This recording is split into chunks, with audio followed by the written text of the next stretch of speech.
Hello everyone, welcome to star IQ. उम्मीद है कि आप लोग बहुत अच्छे होंगे। प्यारे बच्चों, आज हम लोग इस पर्टिकुलर वीडियो के अंदर पढ़ने वाले हैं ज्योग्राफी और छठवीं से लेके 12वीं तक की हम लोगों को एनसीईआरटी पढ़नी है केवल ज्योग्राफी की।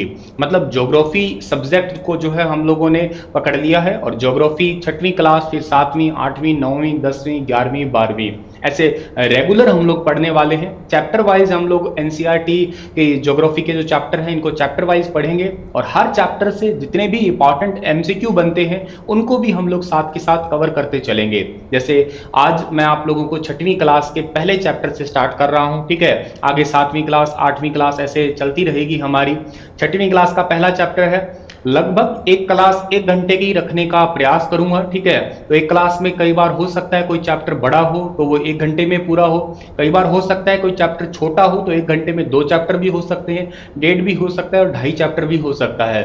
तो हम लोग प्रयास करेंगे कि रेगुलर निरंतर होके जो है इस क्लास को सुबह से लेके और 1 घंटा जो है आपकी क्लास का टाइम रहेगा। ये दिन में तकरीबन 11 बजे का टाइम रखने का प्रयास रहेगा मेरा। कभी कभार कोई बहुत ही ज़्यादा ज़रूरी काम रहा तो आप लोगों को Telegram channel star IQ education, जो मेरा टेलीग्राम चैनल है, यहाँ पे आप लोगों को मैं नोटिफाई कर दूंगा। इस लेक्चर का अगर आप मुझसे पीडीएफ फाइल चाहते हैं तो आप इस Telegram channel star IQ education को ज्वाइन कर लेना या प्ले स्टोर पे जाना और गूगल प्ले स्टोर पे जाके स्टार आईक्यू एजुकेशन के नाम से एप्लीकेशन है, आप उसे भी डाउनलोड कर सकते हैं।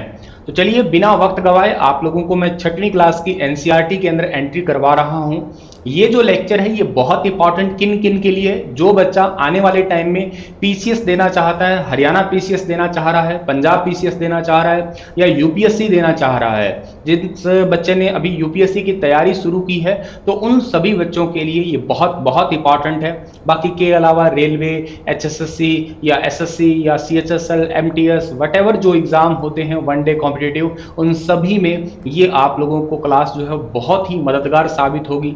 इस क्लास में मैंने बाइलिंगुअल क्लास होगी, ठीक है, मतलब हिंदी और इंग्लिश दोनों में ही होगी। और बाइलिंगुअल का मतलब ये नहीं है कि हिंदी तो आपकी एनसीईआरटी की उठा ली, इंग्लिश गूगल ट्रांसलेटर की है, ऐसा बिल्कुल नहीं है। इंग्लिश भी एनसीईआरटी के वर्ड है और हिंदी भी एनसीईआरटी के वर्ड है, क्योंकि जब आप एनसीईआरटी पढ़ा करते हैं तो आप लोगों को एनसीईआरटी वर्ड्स पे बड़ा फोकस करना पड़ता है।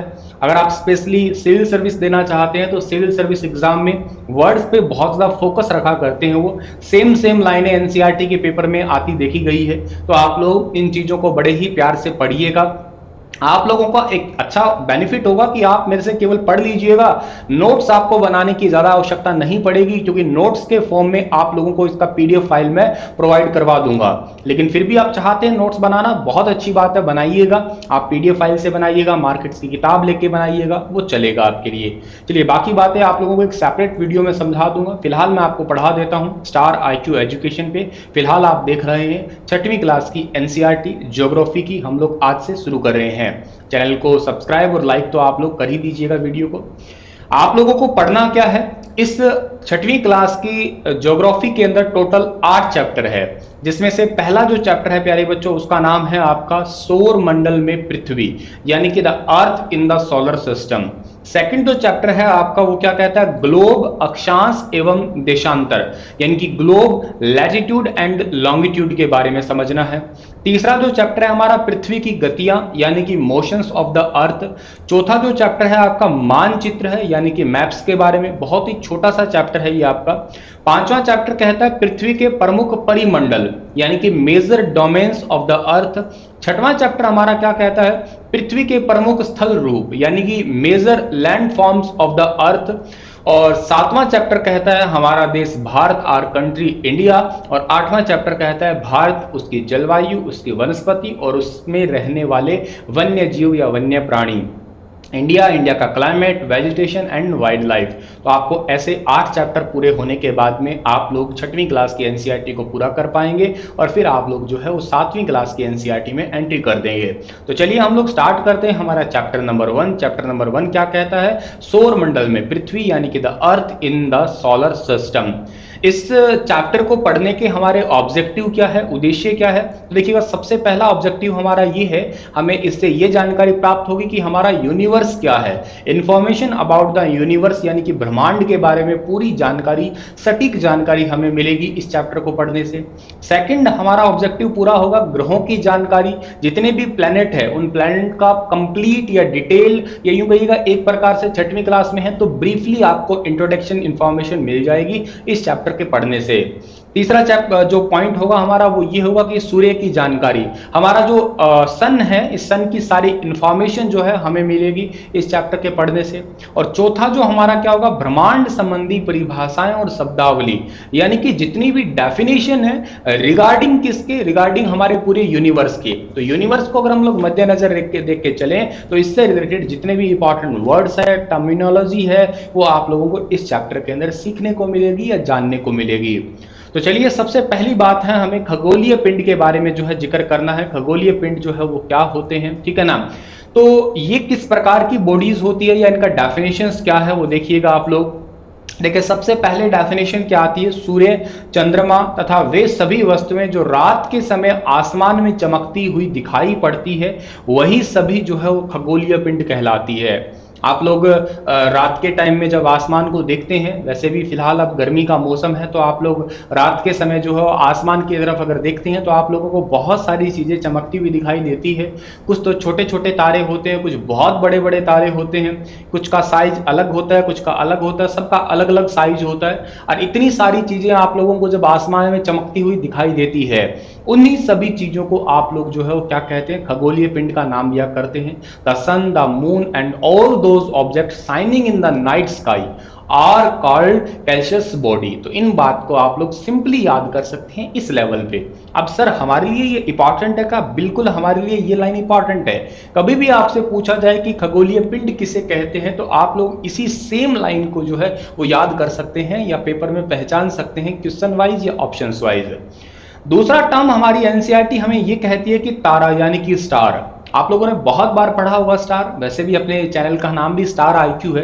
स्टार का मतलब सीधा सा ये है, जिसका खुद का अपना प्रकाश होता है उसे आप लोग स्टार कहा करते हैं। इस बात को आप याद रखिएगा, जिसका खुद का अपना प्रकाश होता है उसे आप स्टार कहते हैं। अच्छा, बड़े आकार के खगोलीय पिंड होते हैं, है तो एक खगोलीय पिंड ही है, तो आपके सेलेस्टियल बॉडी ही एक प्रकार की, लेकिन इनका साइज थोड़ा बड़ा होगा आपका। कुछ होते हैं बहुत छोटे होते हैं, कुछ बहुत बड़े होते हैं, उन्हीं को आप लोग जो है तारा कह सकते हैं, बड़े आकार के खगोलीय पिंड। और दूसरी बात, ये गर्म भी होते हैं, ठीक है ना, और हॉट भी होते ही होते हैं, गैसों के बने होते हैं। They are made up of gases, मतलब इनके अंदर गैसेस भरी होती है। जैसे आप अपने सूरज की बात करें तो सूर्य किस गैस का गोला है? सूर्य हाइड्रोजन गैस का गोला है। इस बात को भी आप याद रखिएगा। इनके पास स्वयं की उष्मा यानी कि खुद की तो हीट होती है, ठीक है, और प्रकाश भी होता है यानी कि खुद की लाइट भी होती है। इस बात को भी आप याद रखिएगा।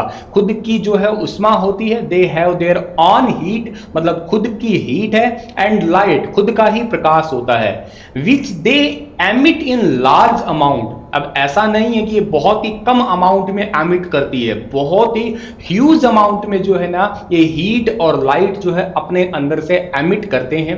लाइक आपका सन जो है ये एक स्टार है, सूर्य एक तारा है, वो अपने अंदर से जो है ना वो हीट और लाइट दोनों को एमिट करता है, बहुत ही ह्यूज अमाउंट में एमिट करता है। सूर्य एक तारा है, ये तो आपका एक एग्जाम्पल हो ही गया। तो आप लोगों को अब ओवरऑल इतना तो समझ में आ ही गया कि तारा यानी कि स्टार क्या होता है, जो एक बहुत बहुत बड़े आकार का खगोलीय पिंड होता है। और दूसरी बात, ये गर्म होते हैं, ये गैसेस के बने होते हैं। और अगली बात है, इनके पास में खुद का हीट होता है और खुद का ही लाइट होता है। ये एमिट करते हैं बहुत ज्यादा, एक बिग अमाउंट में जो है अपने अंदर से हीट और लाइट को जो है वो एमिट करते हैं।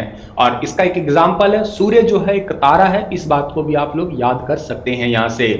चलिए जी, अगली बात पे हम लोग चलते हैं, तारामंडल के बारे में हम लोग जिक्र करते हैं कि तारामंडल जो है वो क्या होता है।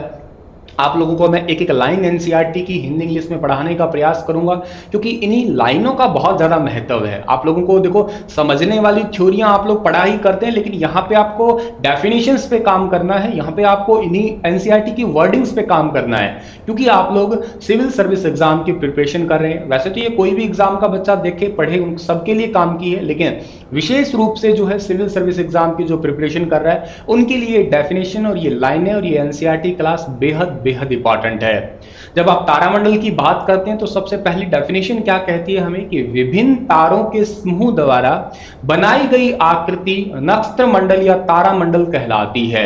यानी कि बहुत सारे पैटर्न्स की various pattern formed by different group of star, जो अलग अलग पैटर्न्स के होते हैं। मतलब यूं समझिएगा, कुछ तो आपके अलग अलग खगोलीय पिंड 10 15 20 मिल गए, कुछ हो सकता है 1000 1500 मिल गए, कुछ हो सकता है 3 4 हजार 5 हजार इकट्ठे मिल गए। तो जब कई सारे खगोलीय पिंड छोटे बड़े अलग अलग डिफरेंट ग्रुप में इकट्ठे हो जाते हैं, उन्हीं को आप लोग तारामंडल का नाम दिया करते हैं, या नक्षत्र मंडल भी कहते हैं। पेपर में आपको नक्षत्र मंडल वाला एसएससी ने पूछा भी है कि विभिन्न ताराओं के समूह द्वारा बनाई गई आकृति, यानी कि जो वेरियस पैटर्न बनाते हैं formed by different group of star, अलग अलग ग्रुप के स्टार, अलग अलग जो तारों का समूह होता है, और वही जो है ना एक डिफरेंट तरीके का आपका क्या है पैटर्न डिजाइन कर देते हैं, उन्हीं को आप लोग तारामंडल का जो है वो नाम दिया करते हैं। सेकंड जो अगर आप बात करते हो क्या, अर्सा मेजर या बिग बेयर सप्तऋषि, ये जो है पार्ट है किस चीज के, ये पार्ट है किसके, तारामंडल के।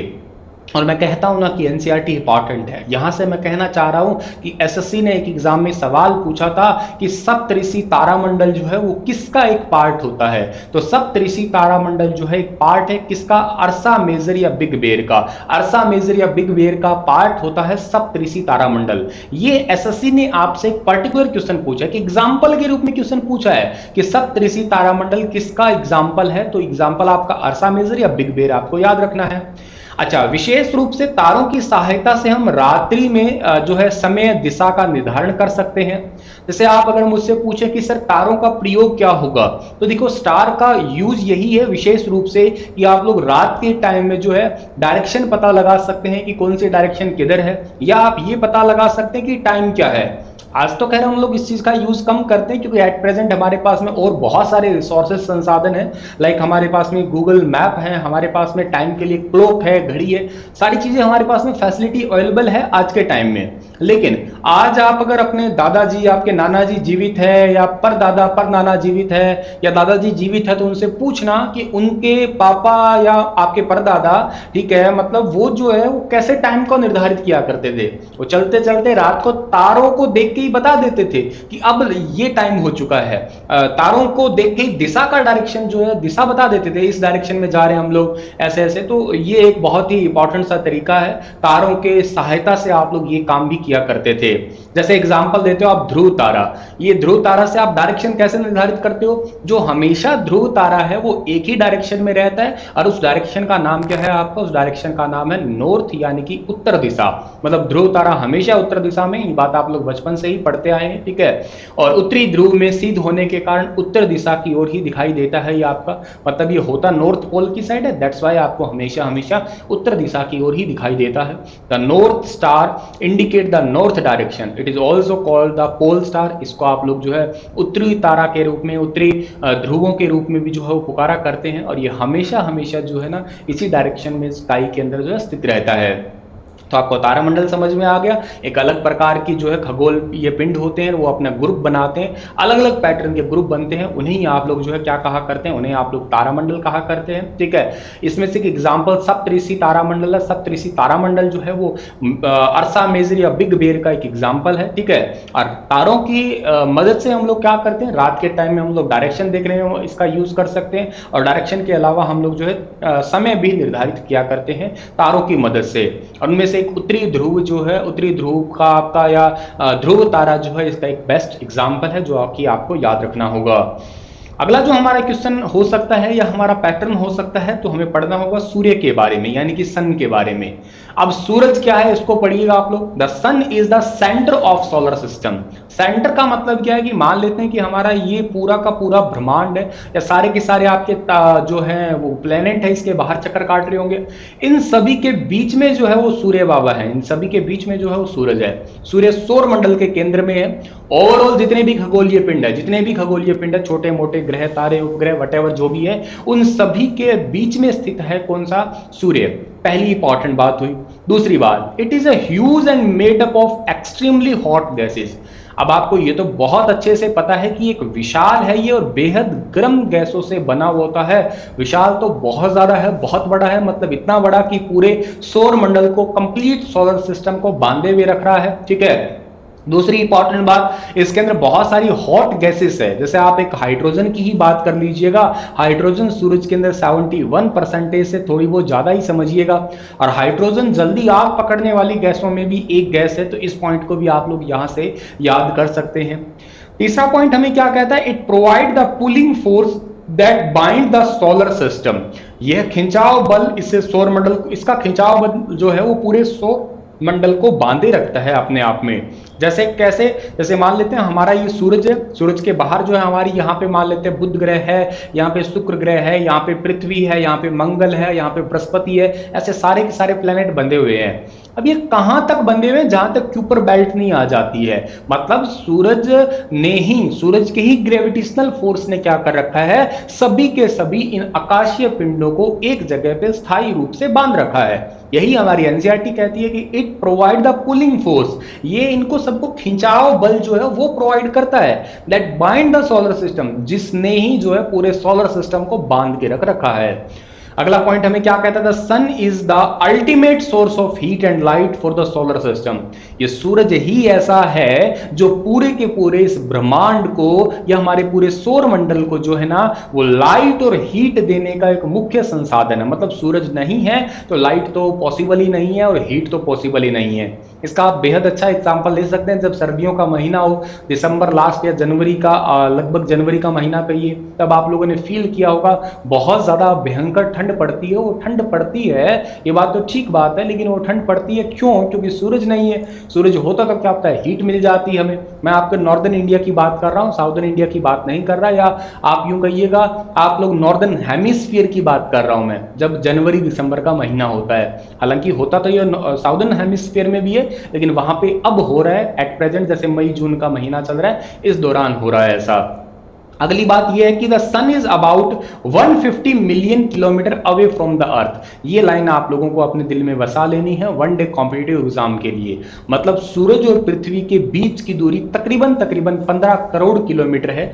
मतलब आप लोग लगभग यही अंदाजा लगाते हैं, ठीक है। ज्यादा कम कितनी कितनी कब कब होती है, ये आप आगे जैसे चैप्टर्स बढ़ेंगे तब आप पढ़ पाएंगे कि सूरज की दूरी पृथ्वी से कम होती है, ज्यादा होती है, एग्जैक्ट भी आप पढ़ पाएंगे, लेकिन वो आगे के चैप्टर्स में। जब ये पहला चैप्टर है तो आप लगभग 150 मिलियन किलोमीटर याद रखिएगा, या आप लगभग 15 करोड़ किलोमीटर के आसपास याद करिएगा।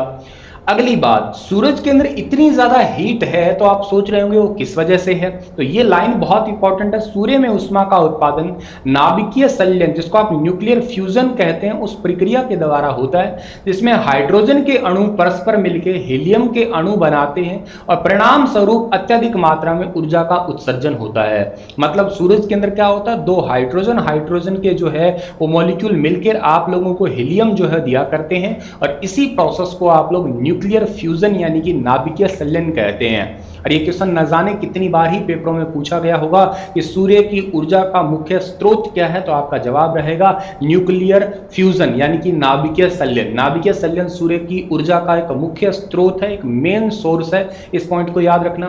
और सूरज के अंदर 71% से ज्यादा तकरीबन हाइड्रोजन होती है, और सूरज की सतह पे ऐसे नाभिकीय संलयन होने की वजह से 26.5% जो है वो हीलियम है सूर्य की सतह पे होती है। ये बात भी आप याद रखना। सबसे हल्की गैसों में हाइड्रोजन आती है और इनर्ट गैसों में सबसे हल्की गैस आती है वो हीलियम आती है। इस पॉइंट को भी आप याद रखना। अब अगला एक सवाल आपके मन में यहाँ पे ये आया है कि सर आपने यहाँ पे एक पॉइंट बताया, पॉइंट नंबर 5 कि सूरज और पृथ्वी की दूरी है 150 मिलियन किलोमीटर, इतना दूरी है। तो इतना दूरी हम लोग कैसे मापते होंगे? अब ऐसा तो है नहीं कि वहां पे फित्ता रख के माप लिया, फुट्टा रख के माप लिया, ये तो बहुत ज्यादा दूरी है। और जब आप अत्यधिक दूरी को मापा करते हैं, जब लंबी दूरी को आप मापा करते हैं, देन आप लोग यूज किया करते हैं लाइट ईयर को, यानी कि प्रकाश वर्ष को यूज किया करते हैं। और एक प्रकाश वर्ष जो होता है उसका वैल्यू होता है क्या, 9.46 इंटू 10 पावर 12 किलोमीटर। यहां पे मैंने लिखा है मीटर में, ये है आपका किलोमीटर में। आपसे पेपर में पूछ सकता है किलोमीटर या मीटर, दोनों पूछ सकते हैं। तो किलोमीटर वाला आपका है 9.46 इंटू 10 पावर 12 किलोमीटर, और आपसे अगर मीटर में पूछे तो 9.46 इंटू 10 पावर 15 मीटर। और अगर सूरज इतना दूर है तो यहां से हमारी धरती के ऊपर प्रकाश कितनी देर में आ जाता है? तो लाइट आ जाती है तकरीबन 8 मिनट और 20 सेकंड में। ये एनसीईआरटी ने लिखा है 8 मिनट 20 सेकंड। आपके पेपरों में कई बार ये हल्का फुल्का वेरिएशन आता है, जैसे 8 मिनट 19 सेकंड आता है, कई बार 8 मिनट 16 सेकंड भी आता है। तो वो आप डिपेंड करता है आपका ऑप्शन क्या दिया है। एनसीईआरटी ने 8 मिनट 20 सेकंड दिया, तो आप इस पे ज्यादातर ध्यान रखिएगा, इसको रेफरेंस मानिएगा। बाकी आप ऑप्शन पे जा सकते हैं माय डियर। लेकिन वो 8-16 और 8-19 का क्या रेशियो है, क्या है, वो कम दूरी ज्यादा दूरी वाला फंडा है। आगे के चैप्टर जब आएंगे तो आपको मैं डिटेल से इसका जो है विद प्रूफ इसका आप लोगों को एक्सप्लेनेशन देने का प्रयास करूंगा। अगला हमारे लिए क्या पॉइंट बन सकता है, सौर मंडल, यानी कि सोलर सिस्टम के बारे में बात करो आप। तो सोलर सिस्टम की अगर बात करते हो तो सूर्य जो है, सूर्य ये 8 ग्रह है, उनके उपग्रह और अन्य खगोलीय पिंड जैसे क्षुद्र ग्रह, उल्का पिंड, इनसे मिलके जो है वो तैयार हुआ है। मतलब इस पूरे सोलर सिस्टम में सन है, 8 प्लैनेट है, सैटेलाइट्स है, सम अदर कैलेशियस बॉडी है, और एस्ट्रॉइड्स है, मेटेरॉइड्स है, कई सारी चीजें जो है इसके अंदर मिली हुई है। इन सभी चीजों से मिलके ही आपका जो है वो क्या बना है, पूरा सोलर सिस्टम तैयार हुआ है, यानी कि हमारा सौर मंडल तैयार हुआ है। ये बात तो आपको बहुत हल्के रूप में पता थी पहले से ही। इनमें सूर्य जो है वो केंद्र में होता है, जितने भी आकाशीय पिंड है वो सारे इसके चक्कर काटते रहते हैं। मतलब ये हमारा सूरज हो गया, सूरज के बाहर जो है सारे के सारे ऐसे ऐसे जो है चक्कर काटते रहते हैं आपके, जितने भी होते हैं आपके, यानी कि we often call it a solar family with the sun as its head. हम लोग यही मानते हैं कि सूर्य इनका जो है वो केंद्र है, सूर्य इनका हेड है, पिता है, और बाकी सारे आकाशीय पिंड जो है इसके बाहर बाहर चक्कर काटते रहते हैं। अगली इंपॉर्टेंट बात अगर हमसे पूछे तो ग्रहों के बारे में जिक्र करना होगा, यानी कि प्लैनेट के बारे में। अब प्लैनेट क्या होते हैं? प्लैनेट कुछ ऐसे खगोलीय पिंड है, कुछ ऐसी बॉडीज है जिनके पास में खुद की एनर्जी नहीं होती है, वो हमेशा तारों की एनर्जी से ही जीवित रहते हैं, उन्हीं की एनर्जी से चला करते हैं। जैसे ऐसे खगोलीय पिंड जिनके पास स्वयं का प्रकाश और उष्मा नहीं होती, ना तो खुद का लाइट होता है ना खुद का हीट होता है। ये दो बात आपको याद करनी हुई। तीसरी बात है वे तारों के प्रकाश से प्रकाशित होते हैं, जैसे हमारा पृथ्वी है, हमारा शुक्र ग्रह है, बुध ग्रह है, या जितने भी 8 ग्रह हैं, ये किससे प्रकाशित होते हैं? सूरज से ही प्रकाशित होते हैं, तारों के प्रकाश से ही प्रकाशित होते हैं। अच्छा जी, प्लैनेट जो है ये कौन सी भाषा का शब्द है, आपसे ये पूछा जा सकता है। ये ग्रीक भाषा का वर्ड है, प्लेटेनाई जो है इससे बना हुआ है, और इसका अर्थ होता है परिभ्रमक या चारों ओर चक्कर लगाने वाला। तो प्लैनेट वर्ड जो है आपका ये ग्रीक वर्ड का है, और ग्रीक वर्ड जो है ना इसका मतलब ये है कि जो किसी के बाहर चारों तरफ चक्कर लगाता है। और जो कि ग्रह होते हैं वो सूरज के बाहर तो चक्कर लगा ही रहे हैं, तो इस हिसाब से आप लोग इस पॉइंट को याद कर सकते हैं। अब हमारे सौर मंडल में कुल कितने ग्रह हैं? तो हमारे सौर मंडल में कुल जो है ना वो 8 ग्रह हैं। 8 ग्रह हैं, तो सूरज से बढ़ती हुई दूरी के अनुसार इनका क्रम है। सबसे पहले बुध आता है, फिर शुक्र आता है, फिर पृथ्वी, मंगल, बृहस्पति, शनि, यूरेनस और नेपच्यून आता है। मैं आप लोगों को याद करवा देता हूं वाया मेरी ट्रिक, जैसे मैंने याद कर रखा है। जैसे सबसे पहले आप लोग याद करिएगा सूरज को, सन को याद करिएगा। फिर आप क्या करिएगा, एक वार याद रखिएगा। एक वार कौन सा याद करिएगा आप लोग? बुधवार याद करिएगा, ठीक है, बुधवार याद करिएगा। उसके बाद में एक एक वार छोड़ के आगे बढ़िएगा, एक एक वार छोड़ के आगे बढ़ना आपको। बुध के बाद में कौन सा आता है? बुध के बाद में वीरवार आता है। वीरवार को छोड़ दीजिएगा तो अगला वार कौन सा आ गया आपका? अगला वार आपका शुक्रवार आ गया, ठीक है ना।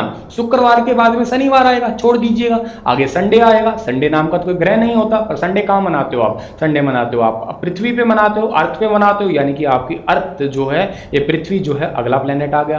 पृथ्वी के बाद में क्या है, मतलब संडे के बाद में क्या है? मंडे आएगा, मंडे छोड़ दीजिएगा। अगला ग्रह कौन सा आ सकता है? फिर आपका अगला वार आएगा मंगलवार मंगलवार लिख दिया। मंगलवार के बाद में आता है बुधवार, बुधवार को छोड़ दीजिएगा, मैंने कहा ना एक एक बार छोड़ के आगे बढ़ना है। बुधवार के बाद में कौन सा आता है, बृहस्पतिवार आता है, ठीक है ना, बृहस्पतिवार है तो बृहस्पति लिख दिया आपने, ठीक है ना। अब बृहस्पतिवार के बाद में क्या आता है, शुक्रवार, शुक्रवार को छोड़ना है तो अगला वार कौन सा आएगा आपका, अगला वार आपको शुक्रवार को छोड़ना है सच्ची, ठीक है। तो शुक्रवार को छोड़ दिया हम लोगों ने, एक सेकंड इसको इरेजर से हम लोग इरेज कर देते हैं, ठीक है ना। अच्छा, शुक्रवार को हमने छोड़ा तो अगला वार हमारे पास में कौन सा आएगा, अगला वार हमारे पास में आएगा शनिवार आएगा, ठीक है ना जी, शनिवार आ गया। और दो ग्रह हमेशा इकट्ठे ही पढ़ते हो आप लोग, ठीक है ना, एक तो आप पढ़ते हो अरुण ग्रह इकट्ठा और एक आप लोग पढ़ा करते हो वरुण ग्रह इकट्ठा, ठीक है। अरुण और वरुण एक साथ ही पढ़ा करते हो, बस हो गया आपके ये सारे के सारे सूरज के दूरी के हिसाब से, ठीक है ना, बढ़ती दूरी हुई होगी आपकी, ठीक है। सबसे पास में कौन सा है, बुध ग्रह है, ठीक है ना, दूसरे नंबर पे शुक्र ग्रह, तीसरे नंबर पे पृथ्वी, चौथे नंबर पे मंगल, पांचवें नंबर पे बृहस्पति, छठवें नंबर पे शनि, सातवें नंबर पे अरुण और आठवें नंबर पे वरुण, बस बात खत्म। सबसे दूर पूछा जाए वरुण, सबसे पास पूछा जाए तो बुध ग्रह, बस बात ही खत्म। ऐसे ही तो याद करने हैं आपको, एक एक बार छोड़ छोड़ के याद करते रहिएगा, हो जाएंगे आपको ये, ठीक है डियर। अब अगली बात यह कि सभी ग्रह एक निश्चित दीर्घवृत्ताकार पथ पर घूमते हैं और घूमते हुए सूरज के चक्कर लगाते हैं, ठीक है ना। इस पथ को हम लोग कक्षा कहते हैं, दे आर कॉल्ड ऑर्बिट्स, उसको आप लोग ऑर्बिट के नाम से जो है पुकारा करते हैं, ठीक है। इस बात को याद रखिएगा, all 8 planet of the solar system move around the sun in a fix path, एक फिक्स पाथ में जो है ये घुमा करते हैं। जैसे एग्जाम्पल से ऐसा नहीं है कि हमारा ये सूरज है, सूरज के बाहर यहाँ पे मान पृथ्वी घूम रही है, तो पृथ्वी ऐसा नहीं कि आज यहां घूम रही है, कल यहां घूमेगी, परसों यहां घूमेगी, ऐसा नहीं है, ऐसा हो ही नहीं सकता। वो एक फिक्स एरिया पे घूमने वाले हैं, उसी को आप लोग कक्षा का नाम देने वाले हैं डियर। उसके बाद में क्या है कि अगली बात है, शुक्र को पृथ्वी का जुड़वां ग्रह भी माना जाता है, ठीक है। इस पॉइंट को आप याद रखिएगा, जैसे हमारा ये शुक्र ग्रह है, ये पृथ्वी के सबसे पास में है, ठीक है। आपसे पूछा जाए पृथ्वी के सबसे क्लोज प्लेनेट कौन सा है, तो आपका जिक्र रहेगा शुक्र ग्रह, शुक्र सबसे पास में। पृथ्वी की जुड़वां बहन, ट्विन सिस्टर ऑफ अर्थ, या सबसे क्लोज है आपका शुक्र ग्रह, इस बात को आप याद रखिएगा, यही पॉइंट का है। क्यों ऐसा है, क्योंकि पृथ्वी से बहुत मिलता जुलता है, बहुत ज्यादा चमकीला होने के कारण इसे बोहर का तारा या सांझ का तारा भी कहते हैं, इवनिंग स्टार या मॉर्निंग स्टार भी इसे कहा जाता है। Venus is considered as earth twin sister because its size and shape are very much similar to the earth. और क्या बात है, ये बहुत ज्यादा जो है साइज वगैरह में सब कुछ सिमिलर है ही, और it is also called as morning star and evening star, इस बात को याद रखना।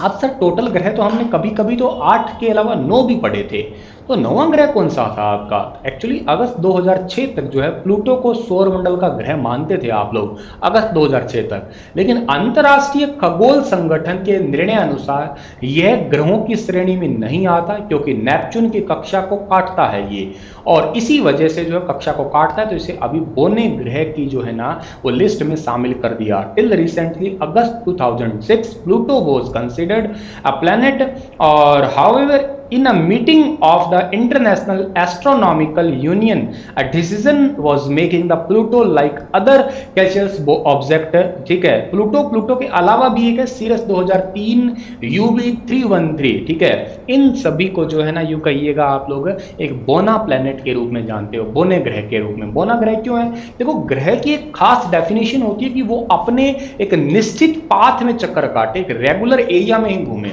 अपना पाथ कभी ना छोड़े। अगर कोई पाथ छोड़ रहा है, थोड़ी दूर अपने पाथ में घूम रहा है, थोड़ी दूर किसी और के घूम रहा है, तो इसी वजह से उसको आप बोना ग्रह कहते हो। जैसे प्लूटो हुआ, जैसे सीरस 2003 UB313 हुआ, ये सारे के सारे जो है ना द्वार्फ प्लैनेट्स कहलाते हैं, बोने ग्रह के रूप में इनका नाम जो है शामिल किया जाता है। और क्या इंपॉर्टेंट बात है, आर्यभट्ट प्राचीन भारत के प्रसिद्ध खगोल शास्त्री थे। उन्होंने कहा था कि परावर्तित सूर्य के प्रकाश के कारण चंद्रमा और ग्रह चमकते हैं। अब आपके एसएससी पेपर ने भी ये सवाल पूछा है कि किसका कथन है कि परावर्तित सूर्य के प्रकाश के कारण चंद्रमा और ग्रह सारे के सारे चमकते हैं, तो उसका आंसर था Aryabhata. Aryabhata was a famous astronomer of ancient India. He said the moon and the planet shine due to reflected sunlight. ये सेम लाइन आपको एनसीईआरटी की पेपरों में देखने को मिलेगी, काफी इंपॉर्टेंट लाइन है ये वाली। अब बृहस्पति, शनि और यूरेनस की बात करते हैं तो इनके चारों ओर छल्ले हैं और ये बेल्ट असंख्य छोटे छोटे पिंडों से बनी होती है। आप बृहस्पति को देखिएगा, उसके चारों तरफ ऐसे बेल्ट बनी हुई है, शनि की भी है, क्योंकि बहुत दूर ये सारे गैसियस बॉडी है, इन पे जमीन नहीं है। बृहस्पति के आगे जब जाओगे आप लोग, मतलब जैसे मैंने आपको ये डायग्राम बना के दिखाया, तो यहां तक के सारे इनर प्लैनेट कहलाते हैं, मतलब आंतरिक ग्रह, और यहां से आगे के सारे बाह्य ग्रह कहलाते हैं। तो ये बाह्य ग्रह जो है, इन पे जमीन नहीं है, बहुत हल्के है। जैसे शनि तो इतना हल्का है कि पानी में भी तैर सकता है। इस पॉइंट को भी आप लोग यहां से याद कर सकते हैं। अगली बात आती है हमारी पृथ्वी की, यानी कि हमारी जो है अर्थ की बात आती है। अब ये अर्थ क्या है? सूर्य से दूरी के अनुसार ये तीसरा ग्रह है। सूरज से अगर आप लोग दूरी के हिसाब से बात करते हो तो तीसरा प्लेनेट है, मैंने अभी बताया था आपको। आकार में यह सौर मंडल का 5वां सबसे बड़ा ग्रह है। अगर आप साइज के अकॉर्डिंग बात करते हो ना इनमें, तो सबसे बड़ा इनमें बृहस्पति है, 2 नंबर पे शनि है, 3 नंबर पे अरुण है, 4 नंबर पे वरुण है, 5 नंबर पे पृथ्वी है, 6 नंबर पे हमारा शुक्र है, 7 नंबर पे मंगल है और 8 नंबर पे बुध है। यानी कि सबसे छोटा बुध है, सबसे बड़ा ग्रह बृहस्पति, और हमारी पृथ्वी जो है वो 5 नंबर पे आती है। इस बात को भी आप लोग याद कर सकते हैं। ठीक है, पृथ्वी का आकार पूरी तरीके से गोल नहीं है। आप ये तो बिल्कुल मत समझिएगा कि हमारी अर्थ जो है वो गोल है, तो कैसी होती है? ये ध्रुवों पे चपटी है और इसका स्वयं में अपना एक आकार है, खुद का एक अलग ही टाइप का साइज है इसका। इसको आप भू आब कहा करते हैं। It is slightly flattened at the poles, that's why the shape is described as geoid. Geoid means an earth like shape, मतलब इसकी खुद की एक शेप है, इसको आप जियोइड कहते हैं, भूआब कहते हैं। भूआब का मतलब ही पृथ्वी है। पृथ्वी की शेप बिल्कुल ही यूनिक है, ये शेप केवल पृथ्वी की ही है। लगभग सेब का आप लोग आकार मान लो, ऑलमोस्ट सा, ठीक है ना। सेब का आकार गोल नहीं कहते, इलिप्टिकल नहीं कहते, तो कुछ वैसा एग्जांपल दे रहा हूं मैं आपको, वैसा जीवन की अनुकूल परिस्थितियां हैं यहाँ पे, मतलब पूरा एटमॉस्फेयर है, पानी है, हवा है, ऑक्सीजन है। उसी वजह से पृथ्वी को एक अद्भुत ग्रह कह सकते हो आप लोग। बहुत ही एक यूनिक सा प्लेनेट है, हमारे फेवर में है, इसी वजह से आप लोग और हम लोग तो यहाँ पे रह ही रहे हैं। पानी की अधिकता है, इसी वजह से इसको नीला ग्रह भी कहते हैं। 71% के आसपास इस पे पानी है, इसी वजह से इसको ब्लू प्लेनेट भी कहते हैं। ये सवाल 5वां पॉइंट बहुत इंपॉर्टेंट है कि अंतरिक्ष से देखने पे पृथ्वी नीले रंग की दिखाई देती है, ठीक है ना। अंतरिक्ष से देखने पे पृथ्वी का रंग कैसा दिखाई देता है? तो आपका जवाब रहेगा ब्लू, क्योंकि जो है ना इसके अंदर पानी जो है वो बहुत ज्यादा है, अत्यधिक मात्रा में पानी होने की वजह से ही ऐसा है। इसका एक सैटेलाइट है, बाकी जो है ना इसका एक नेचुरल सैटेलाइट है। वैसे तो बहुत सारे सैटेलाइट इसके छोड़े हुए हैं हमने आर्टिफिशियल, तो नेचुरल सैटेलाइट एक है। हमारी पृथ्वी के पास में केवल एक प्राकृतिक उपग्रह है जिसका नाम है चंद्रमा, जिसका व्यास पृथ्वी के व्यास का 1/4 है। और अर्थ हैज ओनली 1 सैटेलाइट, हमारी पृथ्वी का केवल एक ही सैटेलाइट है, दैट इज मून, उसको चांद कहते हो आप लोग। और its diameter is only 1/4 that of the अर्थ, 1/4 है पृथ्वी के व्यास का इसका डायमीटर, यानी कि इसका व्यास। पृथ्वी से कितना दूर है ये? 3,84,400 किलोमीटर की दूरी पे है ये स्थित। इस बात को भी याद रखना। मुझे आप कमेंट सेक्शन में ये लिख के बताना कि पृथ्वी से चंद्रमा से पृथ्वी पे प्रकाश कितनी देर में पहुंचता है, लिखिएगा आप लोग। और चंद्रमा पृथ्वी का एक चक्कर है, अब उपग्रह है तो जाहिर सी बात है ग्रहों की जो है परिक्रमा करने वाला है 27 दिनों में। आप लोगों ने 27 नक्षत्र सुने होंगे ना, ये इसी वजह से नाम पुकारा जाता है। The moon moves around the earth is about 27 days. अपने अक्ष में भी एक चक्कर लगभग इतने दिनों में पूरी करता है, ठीक है। मतलब क्या पृथ्वी का भी इतने दिनों में, और अपनी जगह पे जब घूमता है ये तो भी लगभग 27 दिनों में ही ये चक्कर पूरा करता है। इसलिए पृथ्वी से देखने पे चंद्रमा का केवल एक ही भाग दिखाई देता है, मतलब पूरा चंद्रमा नहीं दिखाई देता, ठीक है ना। एक ही पार्ट दिखाई देता है जब आप पृथ्वी से देखते हो। जैसे पूर्णिमा अभी थोड़ा टाइम पहले गई थी, बुद्ध पूर्णिमा, तो आप लोगों ने देखा भी होगा, ठीक है।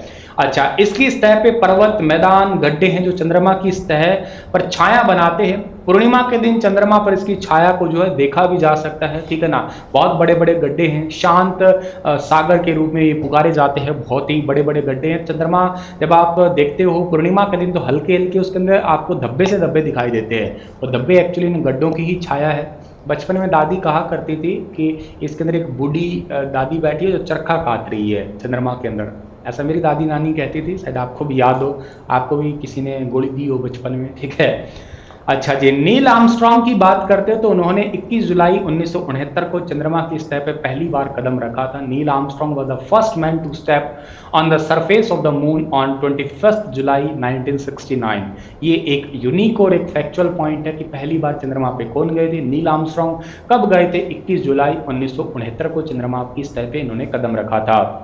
उपग्रह क्या होते हैं मैंने अभी बताया, जो ग्रहों के चारों ओर चक्कर लगाते हैं उन्हीं को ही आप उपग्रह कहते हैं। सबसे ज्यादा उपग्रह वाला वर्तमान में जो है ना आपका कौन सा है? एट प्रेजेंट की बात कर रहे हो आप लोग तो शनि, एनसीईआरटी ने शनि दिया है, लेकिन जो है ना आप लोग इसमें बृहस्पति जरूर याद रखिएगा, ठीक है ना। बृहस्पति है सबसे ज्यादा वाला 1 नंबर पे, 2 नंबर पे जो है ना आपका शनि है। अब ऐसा एनसीईआरटी ने क्यों लिखा है? क्योंकि क्या है कि इनका शनि ग्रह के, ऐसा थोड़ा टाइम पहले रिसर्च हुई थी कि शनि ग्रह के उपग्रह जो है ना वो ज्ञात नहीं है। हमने बृहस्पति के चलो 60 65 70 खोज लिए, लेकिन शनि के इससे भी ज्यादा है। लेकिन हमारी जो पेपर आते हैं, जितने भी पेपर आते हैं वनडे कॉम्पिटिटिव में, उनके अंदर ज्यादा प्रायोरिटी देखी गई है, या आंसर की के अंदर भी हमें बृहस्पति दिखा है, उसके बाद में हम लोग शनि लगा सकते हैं। शनि का सबसे बड़ा जो है ना आपका वो टाइटेनियम याद कर सकते हो आप लोग, ठीक है ना। और बृहस्पति का गैनीमेड याद कर सकते हो आप लोग, टाइटन और बृहस्पति का गैनीमेड याद कर सकते हो। सबसे ज्यादा बड़ा उपग्रह वाला, ये आप इस पॉइंट में ऐड कर लोगे तो ज्यादा आसानी से आपको याद हो जाएगा। मानव निर्मित उपग्रहों की बात करें आप, ह्यूमन मेड सैटेलाइट, अब आप लोगों ने तो पता नहीं कितने ही सारे भेजे होंगे। जैसे जो हमने बनाए वो मानव निर्मित तो हो ही गए, ठीक है। It is design by scientist, scientist ने बनाए। किस लिए? ब्रह्मांड की सारी इंफॉर्मेशन लेने के लिए साइंटिस्ट ने बनाए। और ये क्या है? ये रॉकेट द्वारा अंतरिक्ष में भेजे जाते हैं और पृथ्वी के ऑर्बिट में छोड़ दिए जाते हैं, और ऑर्बिट के साथ साथ जो है मूव करते रहते हैं। Some of Indian satellite in space, जो बहुत सारे इंडियन सैटेलाइट जैसे कि INSAT है, IRS है, EduSat है, ये सारे इंडियन सैटेलाइट है जो स्पेस के अंदर विद्यमान है, स्थापित किए जा चुके हैं। अगली बात करो आप एस्ट्रॉइड की, यानी कि क्षुद्र ग्रहों की बात करो। ये भी एक यूनिक पॉइंट बनता है कि तारों, ग्रहों और उपग्रहों के अतिरिक्त असंख्य छोटे छोटे आकाशीय पिंड क्षुद्र ग्रह कहलाते हैं। Apart from star, planet and satellite, there are numerous tiny bodies which is also moved around the sun, ठीक है। मतलब ऐसा नहीं है कि केवल तारों के बाहर चक्कर ग्रह और उपग्रह ही काटते हैं, इनके अलावा कुछ छोटी छोटी बेल्ट्स भी है। और ये बेल्ट कहाँ पाई जाती है? मंगल और बृहस्पति के बीच की ही बेल्ट है ये। सौर मंडल में ये मंगल और बृहस्पति कक्षाओं के बीच में है, जो कि सूर्य के बाहर परिक्रमा करते हैं। मतलब बड़ा तो ग्रह हो गया, थोड़ा छोटा करो तो उपग्रह हो गया, और छोटा करो तो क्षुद्र ग्रह होगा आपका, ठीक है ना। और जो कि मंगल और बृहस्पति के बीच में जो है वो चक्कर काटा करते हैं। सबसे पहला खोजा गया क्षुद्र ग्रह था सीरस, इस बात को भी आप लोग याद कर सकते हो, ठीक है डियर। अच्छा जी, अगली बात है उल्कापिंड किसे कहते हो आप लोग? उल्कापिंड क्या है कि सूर्य के चारों ओर चक्कर लगाने वाले पत्थरों के छोटे छोटे टुकड़ों को उल्कापिंड कहते हैं। सूर्य के चारों ओर चक्कर लगाते हैं, ये भी ये पत्थर के टुकड़े होते हैं, उन्हें आप उल्कापिंड कहते हो। कभी कभी ये अपने पथ से भटक जाते हैं, रास्ते से भटक जाएंगे और फिर वायुमंडल में प्रवेश करके वायुमंडल में घर्षण से समाप्त हो जाते हैं। हमारी जो पृथ्वी की वायुमंडल की परत है मीजोस्फेयर, उसमें आके -80 से -100 डिग्री टेम्परेचर होता है वहां का, तो ये वहां पे ही जल जाते हैं, खत्म हो जाते हैं ये, ठीक है। किंतु कुछ पृथ्वी से टकरा भी जाते हैं, जैवमंडल को भारी नुकसान पहुंचाते हैं, धरती पे आके ये बहुत बड़ा गड्ढा बना देते हैं। जैसे महाराष्ट्र की एक लोनार झील आप लोगों ने कभी सुनी होगी, ठीक है ना, तो उस एक इसी का ही वो हिस्सा है, ठीक है डियर। चलो जी, अगली बात है आपका, ये इस प्रकार के होते हैं आपकी अर्थ है, ठीक है ना। अर्थ के अंदर जो है ना ये उल्कापिंड है। कई बार उल्कापिंड एटमॉस्फेयर में आके खत्म हो जाते हैं, लेकिन कुछ आके धरती पे गिर जाते हैं, इसे बहुत बड़े बड़े गड्ढे होते हैं। फिर ब्रह्मांड की बात करते हो तो ब्रह्मांड क्या है? All existing matter and space considered as a whole the cosmos. जितने भी मैटर, जितनी भी चीजें इस ब्रह्मांड में, आपको सूर्य, तारा, ग्रह, उपग्रह, प्लैनेट्स, आपके जितने भी सैटेलाइट्स वगैरह है, उल्कापिंड है, ये सारे तो ब्रह्मांड के अंदर शामिल है। एक वर्ड आकाशगंगा का भी आता है। खुले आसमान में एक ओर से दूसरी ओर तक फैली सफेद पट्टी जो होती है, और उसमें करोड़ों तारों के समूह होते हैं, उनको ही आकाशगंगा कहते हैं। एक सफेद सी पट्टी खुले आसमान में दिखे, इसमें करोड़ों तारे हों, उसी को आकाशगंगा कहते हैं। इसमें बहुत सारे गैसों के बादल पाए जाते हैं। सौर मंडल मिल्की वे आकाशगंगा का एक भाग है, और हम लोग मिल्की वे आकाशगंगा में रहते हैं। ये कई बार पेपरों में पूछा गया है, हम लोग किस आकाशगंगा का हिस्सा है? तो जवाब रहेगा दुग्ध मेखला या मिल्की वे का। लाखों आकाशगंगाएं मिलकर ब्रह्मांड बनाती है, ठीक है। एक आकाशगंगा में आप रह रहे हो, ऐसी ऐसी लाखों, और ये सारी मिल जाएगी तो ब्रह्मांड बनेगा। ये सभी आकाशगंगाएं एक दूसरे से लगातार दूर जा रही है, अर्थात हमारे असीमित ब्रह्मांड का लगातार विस्तार हो रहा है, मतलब ये लगातार लगातार बढ़ रहा है, इतना बड़ा है जिसका अंदाजा लगाना ही बहुत ज़्यादा मुश्किल जैसा ही है। ये प्लेनेट है, आप लोगों को मैंने अभी बताया था, ये तो दिखाया ही था कुछ कुछ ऐसे ही, ठीक है ना। ये हमारी एनसीईआरटी की अकॉर्डिंग, ठीक है, ऐसे ऐसे प्लेनेट है। और जब भी प्लेनेट खत्म होते हैं वहाँ पे ही क्यूपर बेल्ट आ जाती है। तो पूछा जाए कि क्यूपर बेल्ट कहाँ पे है, तो सारे प्लेनेट खत्म होने पे ही क्यूपर बेल्ट आया करती है। तो इस पॉइंट को आप याद रखिएगा मेरे प्यारे बच्चों। इसी के साथ में 6वीं क्लास का ये पहला चैप्टर जो है आपका फिनिश हो चुका है, ठीक है ना। थ्योरी इसकी फिनिश हो चुकी है, इसके बचते हैं एमसीक्यू, उनको भी आप लोग फटाफट देख लेते हैं। सबसे पहला क्वेश्चन आपका, रात्रि में सूर्यास्त के बाद और रात में आकाश से भरा हुआ जो रहता है उसको आप क्या कहते हो? ब्राइट ऑब्जेक्ट रहते हैं, डिम ऑब्जेक्ट रहते हैं, या दोनों ही रहते हैं? जाहिर सी बात है इसके अंदर ये दोनों ही रहते हैं, बोथ रहते हैं, ठीक, रात के टाइम में। What is the name given by full moon night? जो पूरी रात होती है पूर्णिमा की, उसे क्या कहते हो आप? उसे आप पूर्णिमा ही कहा करते हो, ठीक है ना। और अगर बात करते हो अमावस्या, मतलब पूरा चांद नहीं रहता, तो न्यू मून की नाइट को आप अमावस्या कहा करते हो। बी ऑप्शन इसका भी ठीक है। अच्छा, आकाशीय पिंड क्या होते हैं? आकाशीय पिंड में सूरज है, चंद्रमा है, आकाश में चमकने वाले सारी चीजें, बिल्कुल ऑल ऑफ दीज ही ठीक है, मैंने अभी पढ़ाया था आपको ये। खगोलीय पिंड जिनकी अपनी उष्मा और प्रकाश होता है, जिनकी खुद का अपनी उष्मा और प्रकाश होता है, उन्हें क्या कहते हो? उन्हें आपको अभी बताया मैंने, क्या कहते हो? स्टार ही तो कहा करते हो आप लोग। सबसे ज्यादा पहचाने जाने वाला तारामंडल कौन सा है? सप्तऋषि है। अर्सा मेजरी या बिग बेयर का जो है ये एग्जाम्पल है आपका, ठीक है ना। उसके बाद में the star which indicate the north is called, जो उत्तर दिशा को डिसाइड करता है, बताता है वो कौन सा तारा है, उसको आप लोग पोल स्टार के रूप में पुकारा करते हैं। लेकिन पोल स्टार से ज्यादा अच्छा ऑप्शन है नॉर्थ पोल। नॉर्थ पोल के बारे में बताता है, लेकिन उसको आप कहोगे तो pole star he, A option ठीक है। बताता नॉर्थ पोल के बारे में, ये ऑप्शन ना होता तो फिर आप ए कह देते। जो आपके खगोलीय पिंड होते हैं जिनकी अपनी उष्मा और प्रकाश नहीं होता है, ऐसी बॉडी जिनका ना तो खुद की लाइट है ना खुद की हीट है, उनको क्या कहोगे? उनको आप प्लेनेट कहोगे। अभी बताया था मैंने आपको, ये सारे थ्योरी बेस्ड एमसीक्यू हैं आपके। ग्रह शब्द जो है ये कहां से आया है, कौन सा वर्ड है? ग्रह शब्द मैंने आपको बताया था ग्रीक वर्ड है, ये ग्रीक वर्ड से निकल के आया। सी ऑप्शन इसका ठीक है हमारा। विच कैशल्स body from the solar system, कौन से खगोलीय पिंड सौर मंडल का निर्माण करते हैं? सौर मंडल का तो सूरज, प्लैनेट, सैटेलाइट, एस्ट्रॉयड, ये सारे ही निर्माण करते हैं, तो ऑल ऑफ दीज ही ठीक रहेगा इसका हमारा। All the planet move around the sun in a fix elliptical path, these path are called, सारे के सारे एक निश्चित अंडाकार पाथ में घूमते हैं, उस पाथ को क्या कहते हैं? उसी को आप ऑर्बिट के नाम से पुकारा करते हैं। बी ऑप्शन ठीक है।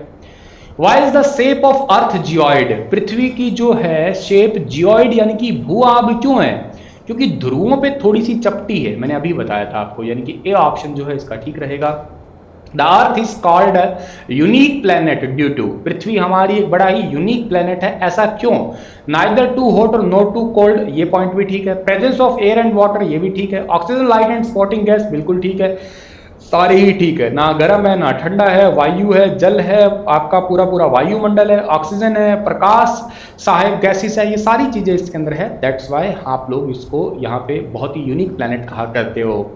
The earth is called a blue planet, पृथ्वी को आप नीला ग्रह कहते हो, क्यों? क्योंकि इसके ऊपर पानी है, 71% से ज्यादा परसेंटेज इस पे पानी है। अंतरिक्ष से देखने पे ये पानी नजर आता है हमें, मतलब नीली नजर आती है ये। Why do we see only one side of the moon from the earth? हम पृथ्वी से चंद्रमा का केवल एक ही हिस्सा क्यों देख पाते हैं? चंद्रमा 27 दिनों में पृथ्वी के चारों ओर घूमने के कारण एक स्पिन में 27 दिन भी लगे। दोनों ही ठीक है, ये दोनों ही बात ठीक है, मैंने कहा था ये दोनों ही बात ठीक है। मतलब अपनी धुरी पे भी वो 27 दिन में चक्कर पूरे करता है और पृथ्वी के भी 27 दिन में पूरी करता है। इस वजह से आपको जो है एक ही पार्ट दिखाई देता है, गैप नहीं है दोनों में। Why does the moon not have conditions favorable for life?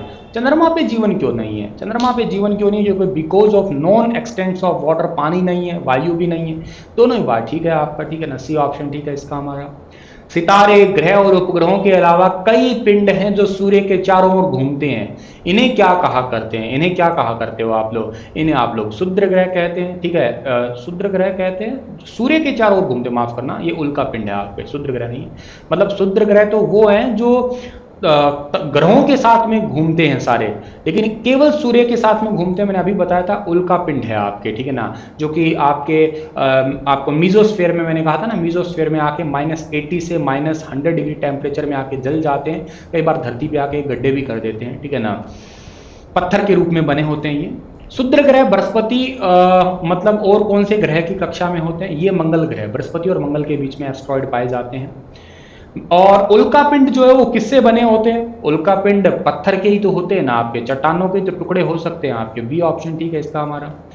तारों और वाले आकाश में चमकते हुए लाखों तारों का समूह क्या होता है? लाखों तारों का समूह, वो आपके क्या हो सकते हैं? मिल्की वे आकाश गंगा भी हो सकती है या कोई भी आकाश गंगा हो सकती है। ये हम लोग मिल्की वे में रहते हैं।